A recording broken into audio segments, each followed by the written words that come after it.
A new poll in one key battleground state shows the Trump ticket facing some trouble. To talk about that, I want to bring in now Stephen Cortes, a Trump campaign surrogate, a member of Trump's National Hispanic Advisory Council. Steve, thanks for being with us.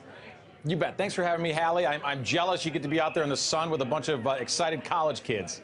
Kind of living the dream, man. So listen, I know we're in Virginia, but I want to start talking with Pennsylvania because we're looking at this new Monmouth poll that is out showing Clinton up by 10 points. Pennsylvania is a state that 3 months ago I had members of the Trump team saying that they felt confident they were going to win.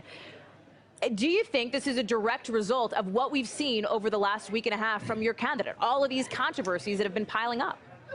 You know, listen, the news flow clearly, and I think it's very biased, but the news flow has mostly been negative over the last week. It probably is having a bit of an effect. But I would also say this, to mitigate any poor numbers right now. Number one, Republicans have lost Pennsylvania 6 times in a row. So I don't want to concede it. I want to fight very, very hard for Pennsylvania, but it's been a tough place for a lot of Republicans, not just Trump, to win. But secondly, we've got to be careful when we just pick and choose and cherry pick polls. There's a lot of polls coming out right now. They're very, very fluid. I suspect they'll be even more so next week after the next debate. So some of the polls, though, for instance, Rasmussen and UPI national polls show us essentially tied right now. We're looking very good in Ohio, very strong in Florida. If we win both of those states, by the way, and again, we're fighting for Pennsylvania. I'm not conceding. But if we win Ohio and Pennsylvania, or excuse me, Florida and Ohio, we don't have to win Pennsylvania to get to 270 electorally. I get that, and I'll give you Ohio because I know that most polls have shown Trump leading Clinton, or at least a very neck-and-neck race there, but nationally, most polls do show her up over 5. So how do you turn that around? Right. Well, I think how we turn that around is take the message directly to the people. And that's why I think debates are so important, like tonight, that are basically unfiltered, a chance for Mike Pence, who I think will become an incredible vice president, to take his record both in Washington and in the states as a governor, and to take that directly to the American people. And I think in the case of Mr. Pence, in a very calm way, to reassure them that both he and Mr. Trump are ready to assume this very grave office, this office that often has incredibly historic responsibility to it. And then I think on Sunday, we're going to see Mr. Trump, again, take his case directly to the American people. And look, I'll be the first to concede that we've got some work to do. This is a horse race, and I believe it's going to go right down to the wire. So we've got to work really hard and get to our message, by the way. We've had a lot of distractions over the last week. I believe if we stick to economic growth and to national security, we win on those macro issues.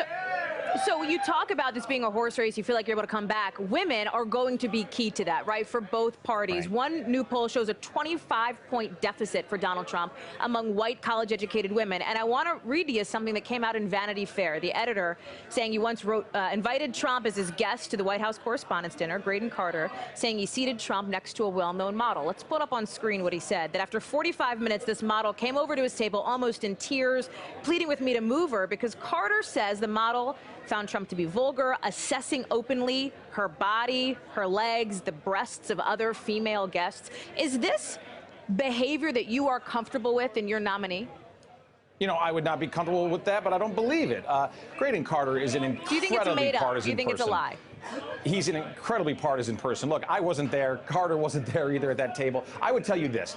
I have a wife. I have 3 daughters. I grew up with 4 sisters. I have been surrounded by strong women my entire life. I would never support a candidate who I thought was sexist. And when I look at Donald Trump, what I see is somebody who empowers women. Our campaign is run by an incredibly powerful and smart woman, Kellyanne Conway. His Trump organization has many key women executives, including his daughter, Ivanka. So I think he's somebody who admires and empowers women. And I would say this, kind of like Pennsylvania.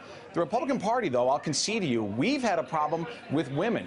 If we would just get even half of the women's vote, we'd win every election because we almost always win the male vote. So we have to message better. We have to convince women, again here, that we have their interests at heart. And I think with the way we do that is economic growth, as I mentioned before, and then also child care. And I really commend Mr. Trump for taking a very different tack here than a lot of Republicans have in the past. What really matters to a lot of working moms is affordable child care. We have solutions there. And by the way, conversely, Hillary Clinton, who claims to be a champion of women, when we look at her actual record, what does she do? She and her husband accept hundreds of thousands of dollars in personal fees, Steve, tens of millions in foundation fees from Saudi Arabia. I want to keep talking about your candidate, though. Let me keep it on Donald Trump, because you referenced what you call distractions in this past week. And let us be clear, these are distractions largely from your candidate candidate himself, getting online at 3 o'clock and 5 o'clock in the morning to send these tweets. So when you talk about Mike Pence's performance tonight, one of our analysts said on the air this morning, Mike Pence needs a mop and a bucket, the world's biggest mop and bucket, to try to clean up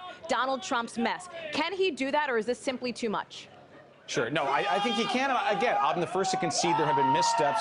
I don't think Donald Trump should be tweeting at 3 in the morning. But I will also say this, on the positive side, I think when he gets that phone call at 3 a.m. because Americans are under siege as they were in Benghazi, there's not going to be radio silence on our end of the line. There's going to be an answer, and it won't take 13 hours for help to come on the way. So I wish he wouldn't tweet at 3 in the morning, but I have no doubt he's ready for the commander-in-chief call at 3 a.m. in the morning.